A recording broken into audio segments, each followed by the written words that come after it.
Very, very warm welcome to everybody for what is now our final session in this series on pipeline coatings. We do hope that through this series, some of your questions have already been answered as we've tried to open the big black box that is pipeline coatings, and that you now feel a little more confident when you consider the pipeline coating before you. Now, although we've said that in this session, we will be giving some guidelines on how to choose the right pipeline coating, remember that we're not trying to find the ultimate brine master today, but possibly the ultimate coating. Well, I can remember not so long ago, maybe 20 years, which doesn't feel very long, we didn't even get the option to choose a coating. When I say we, I mean we as the corrosion protection industry, specifically the cathodic protection industry that I was very intimately involved in the 80s and 90s. And we would get an appointment from a consulting engineer or an end client and say, we have this pipeline and it has this coating on it. You must now please provide us with cathodic protection. And we had no choice. And I can remember actually only one occasion where we were able to persuade a client to use a higher spec coating than the blown bitumen that was the order of the day because of particularly bad soil conditions. And they very grudgingly agreed to go to a higher spec coating for a couple of 100 meters of the pipeline. Nowadays, it's very different. Coating selection is a primary upfront activity of virtually every pipeline installation project, which is very encouraging. And that's really, Neil, what we've been trying to highlight over the past couple of sessions is that there are very high-end pipeline coatings now available. And we've looked at polyethylene and polyurethane. We've looked at polymer modified bitumen and epoxies, and also, of course, tapes and viscoelastics. And we've looked at those with a view to them being chosen as line pipe coatings primarily. And we've tried to be honest about their good points as well as their failings. And so I guess today is the opportunity when we can try and put it all together and see what do we choose for which application. So I'm going to put you on the spot. After 40 years or more in the industry, which coating would you say is the ultimate coating for all pipeline applications? Well, there's no such thing as the ultimate coating because every single coating has its advantages and its disadvantages. And you'll remember we've used the two-handed metallurgist analogy. You know, on the one hand, you get this advantage, but when you get that advantage, on the other hand, you have such and such a disadvantage. So no, I don't believe there is such thing as the perfect solution for all environments, all applications. Every material will provide a good corrosion protection. If it didn't, we wouldn't even be considering it. And so the bigger factor in selecting coatings is not whether or not it provides corrosion protection, but all the other factors surrounding the manufacture, delivery, handling, installation, and operation of the pipeline that will determine which of the coatings is most suitable for a situation. And often there will be more than one that is suitable technically, and then the financial play comes in and it becomes the most economical of the technically acceptable materials. And that financial consideration must be more than just the applied cost of the coating. That's true. And I think sadly, sometimes, particularly in the current culture, the primary decision-making factor is the rands and cents seen in the bill of quantities. And I think you're quite right that we need to try and encourage those who make the financial decisions that taking into account the technical decisions is actually cost saving in the long run, and that the cost of the coated pipe coming from the factory is actually not necessarily the cost of the coating, if, as you say, there are other considerations, such as we've mentioned, like the backfill, to take into account. So Neil, what actually do we want from our coatings? Well, there's a long list of things that we want from our coatings. I hope you can see this list. One of the most important aspects of the coating itself is its resistance to mechanical damage, its actual mechanical properties. Can it withstand impact? Can it withstand penetration?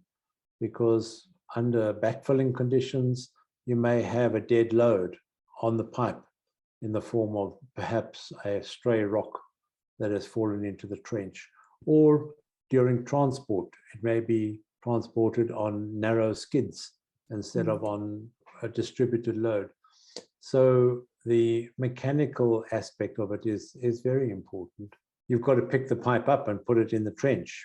You've got to handle it. And the equipment that you have to do that will often determine whether or not the coating that you have is going to survive the experience.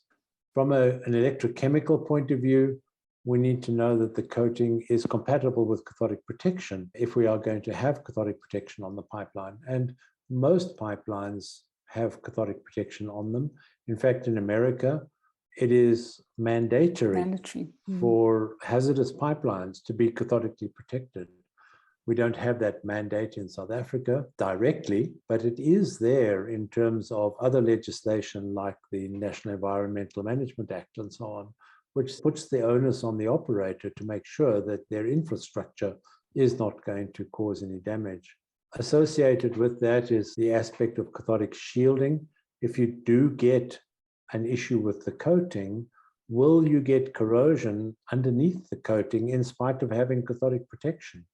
We have in South Africa in particular, but also elsewhere in the world, a significant challenge with electrical interference. And sometimes this electrical interference causes the pipeline to become highly negative. And that can in fact cause damage to the coatings. And it can also cause the formation of hydroxides on the surface, or hydrogen embrittlement if it's a high strength material, which fortunately we don't have in run-of-the-mill pipelines.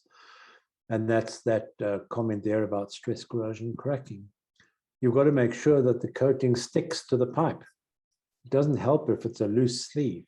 Does the coating absorb moisture over time? We spoke about the problem with the old blown bitumen materials, which absorbed moisture over a long period of time.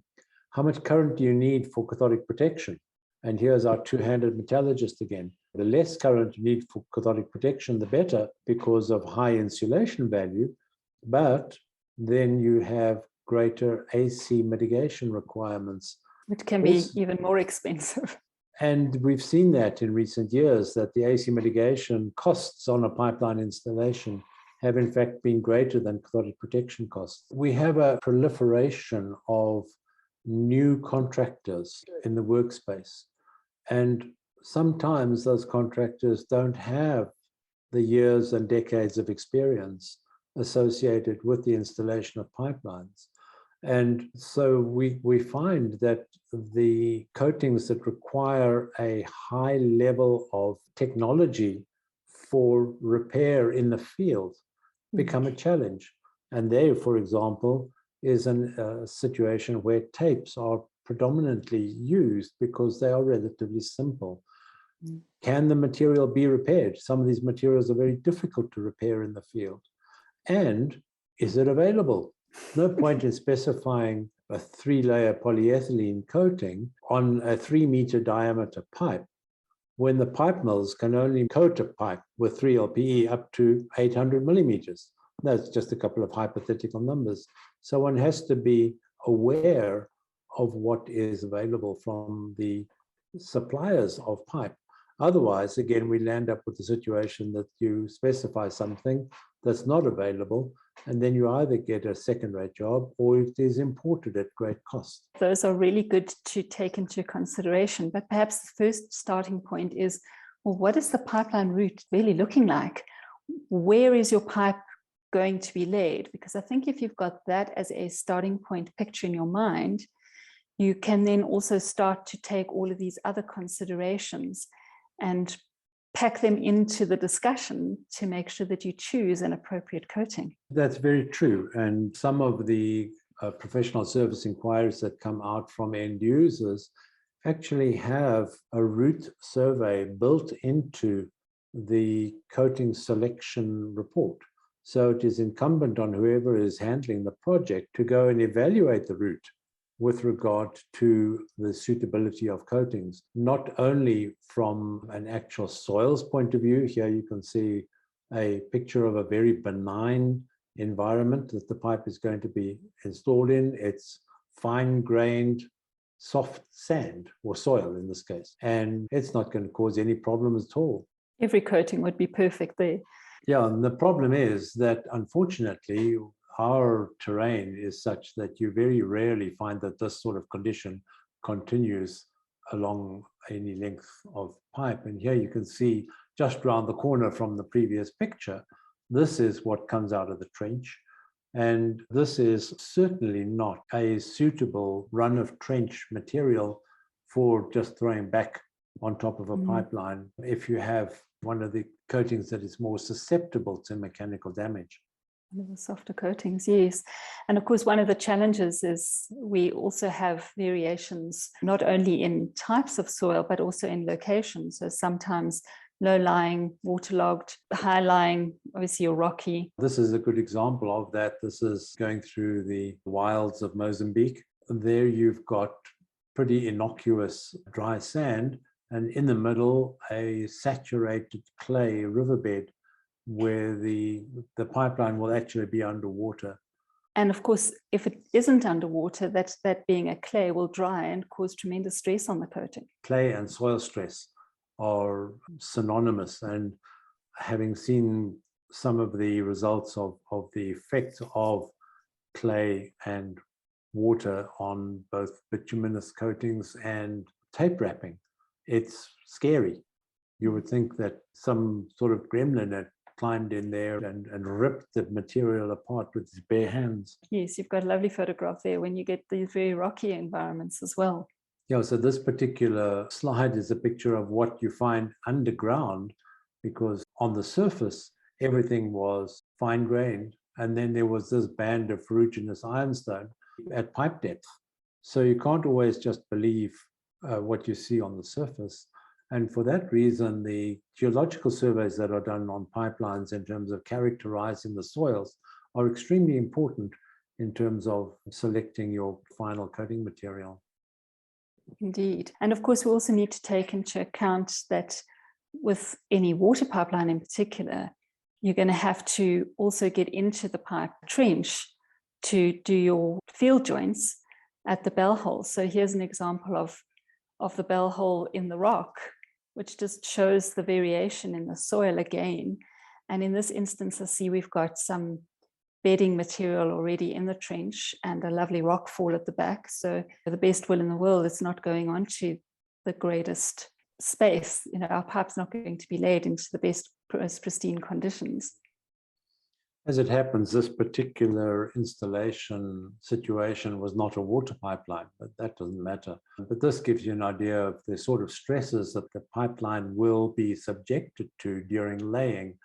So this is a line that has been welded up alongside of the trench, and then it is picked up and snaked into the trench. And the pipe is supported on those rolling rigs. And so you can imagine if you had a soft material on the pipeline, that it would not survive that experience very satisfactorily. I think that's something that we don't take into account enough, is the rigors of how the pipe is handled during installation and just during handling to get it to site even. Yeah, well, you have to be gentle, but you can't be gentle when you're dealing with a 20-ton pipe dangling in midair. And once it's in the ground, then what? Soilcrete is a very popular material for using in the cradle of a pipe in order to provide a secure bedding. This is a really good example of soilcrete being installed, in inverted commas, direct from the premix truck via the chute. And that just lands smack bang on top of the pipe, as you can see. And again, your pipeline coating then has to be suitably rugged to withstand those conditions. And of course, Neil, we can't just stop with the pipeline coatings because we also need to consider the field joints themselves. Absolutely. The field joints, you've got to have all the characteristics that we had for the pipeline coatings, because you don't want your field joints to have less corrosion resistance or less electrical insulation or less mechanical damage resistance than the line pipe coating. The field joint coating also has to be compatible with the line pipe coating. Mm-hmm. It's got to stick, and you're putting the field joints on in the field. That's why they're called field joints. And you don't have controlled humidity and a nice shaded area in order to necessarily apply a field joint. And also you've then got a contractor who is snapping at your heels, if you're the coating guy, wanting to backfill the pipe. So you've got to get those field joints applied fast, and they've got to cure fast. You can't leave the field joints sitting around for 7 days to cure before you can backfill it. Yes, in fact, the field joint conditions are always very challenging in terms of the practical space requirements, not exactly the best work conditions. So this is in fact application of a fusion bonded epoxy coating on a field joint. But look at those rocks in the adjacent trench and the conditions under which these guys have to try and get that coating on. It really is challenging. And field joints aren't the only things that are subjected to difficulties in installation. The other problem with our coatings is that we need to consider what other influences there are going to be on the pipeline. Yeah, so once the pipe's in the ground and backfilled, what's it going to be subjected to?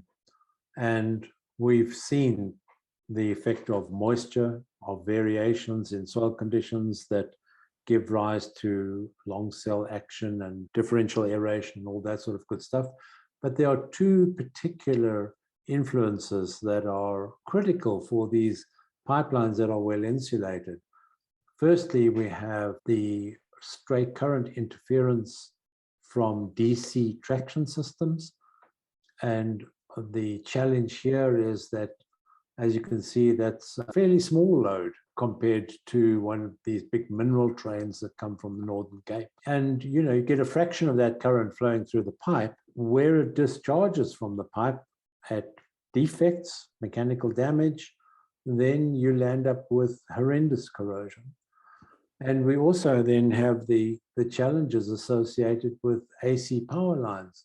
Our pipelines often run in parallel with power lines because of servitude restrictions. And nowadays we are seeing that pipelines can actually be running at fairly high levels of AC that is induced onto the power line.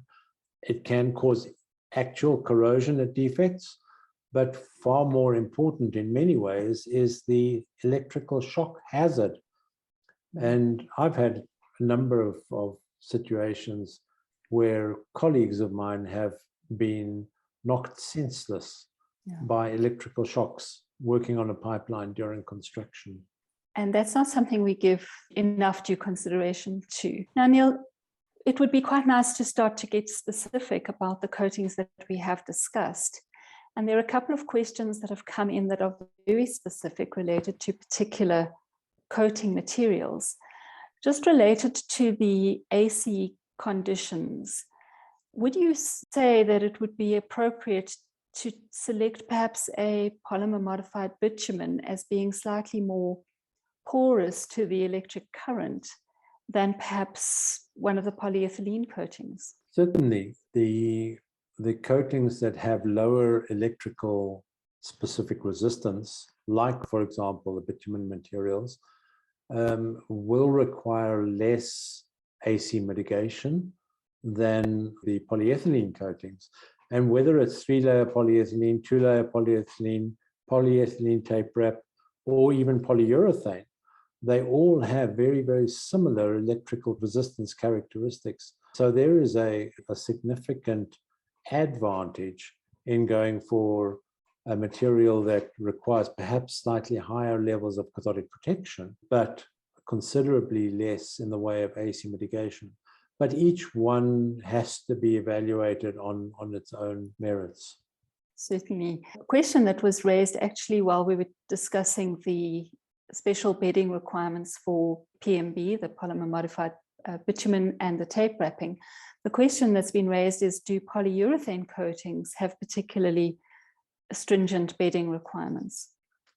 Not really. The standard bedding for water pipelines, if I remember correctly, has a 19 millimeter maximum particle size, and it's a graded material. So you can take the material from the trench, screen it at 19 millimeters, and then you get a mixture of materials. So polyurethane has very good penetration resistance, right. Perhaps not such good impact resistance as polyethylene, but in theory, our pipelines don't get subjected to impact. There have been some interesting situations where trench blasting has gone awry, and then you get some severe impact, but that's not the Now, there's norm. also quite a hot debate at the moment if we focus our attention on tapes, because although we choose a line pipe coating material for the line, tapes are very often the subject of choice for our field joint coatings. And we've had similar questions, a couple of questions raised about PVC. Now, PVC is not something we've addressed directly. And I'm just going to summarize the questions. The one question, and polyethylene as the carrier in the bitumen or the rubber tapes. And along the same lines, are there specific advantages and disadvantages that we need to be aware of when we use or when a PVC is selected? Well, yeah, PVC and polyethylene as materials have been around for quite some time. The polyethylene is actually longer than the PVCs because initially there was not a flexible PVC available. And so polyethylene was the order of the day. And the polyethylene butyl laminate tapes were extensively used. Couple of those pictures we saw yesterday were of those tape systems. And you cannot laminate butyl to PVC. Okay. It just doesn't work. So if you're using a butyl laminate, it has to be polyethylene. Polyethylene in general is stiffer than PVC. Right. So it is less conformable in terms of wrapping and going over field joints and so on. And for many years, polyethylene was a lot less expensive than PVC. But nowadays, I think probably the pendulum has swung the other way. PVC is now readily available in the correct grades. It is more flexible, more conformable than polyethylene, and has become the preferred carrier in many situations, except if you're using the butyl inner layer. And then the other aspect of the tapes is their susceptibility to ultraviolet. So PVC is more resistant to ultraviolet than polyethylene. It has better storage characteristics. Yeah, so 40 years ago, you couldn't get PVC tape for love nor money. 2022, perhaps PVC is the preferred material if you're using it. And PVC with the rubberized bitumen as a mastic layer works extremely well. Just talking about rubberized bitumen, is there a performance difference between the bitumen and the butyl rubber in the tape? Not really. Okay. The corrosion protection characteristics of both of them are very similar. Perhaps the polymer modified bitumen is a bit more surface tolerant than the butyl. And then a sort of related question. If you are in a situation where your backfilling material is controlled, will you still need an outer wrap? That's a loaded question. I'm not aware of any tape systems that are applied without an outer wrap of some description. You may not need a rock shield, but generally your tape systems will always be a two-layer system. And it is possible, for example, with the bitumen mastic tapes, to create a double layer using the same tape. So you can use the same material, inner and outer. But the most common system that is used is a PVC, well, whether it's PVC or polyethylene, doesn't matter, bitumen mastic inner wrap applied with a 55% overlap to give you the integrity, and then a relatively thin adhesive outer wrap applied over the top of that. It also acts as a bond breaker between the soil and the inner wrap of tape to reduce the stresses on that inner wrap. Great. Well, I think just from your answers, Neil, that we can see that there isn't really a one-size-fits-all approach to selecting a pipeline coating. The majority of coatings are good for corrosion protection. And so I think to summarize, that's not the main criterion. We need to look at finding which attributes of our coating are the ones we need in our particular installation. Well, I'm going to steal your thunder and show you a picture of the perfect coating. Spot the perfect coating. Indeed. There isn't one. There is no such thing as a perfect coating. And that's really encouraging, because it does mean that every coating has its place. Correct.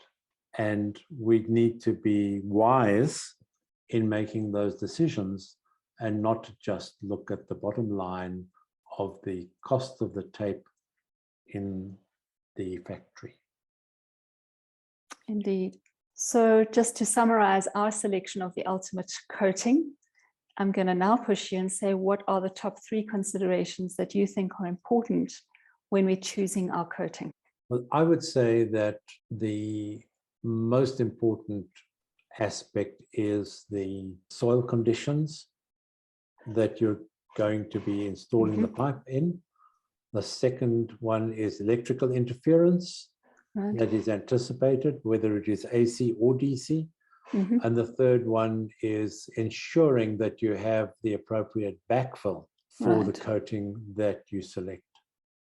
Right.